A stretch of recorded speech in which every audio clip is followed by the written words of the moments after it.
విత్తనం విరుగకపోతే ఫలించునా?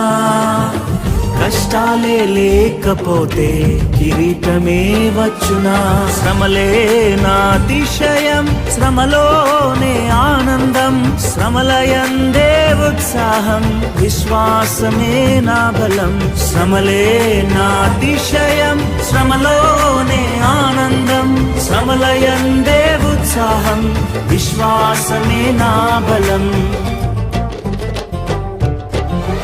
విత్తనం విరుగకపోతే ఫలించునా? కష్టాలే లేకపోతే కిరీటమే వచ్చునా?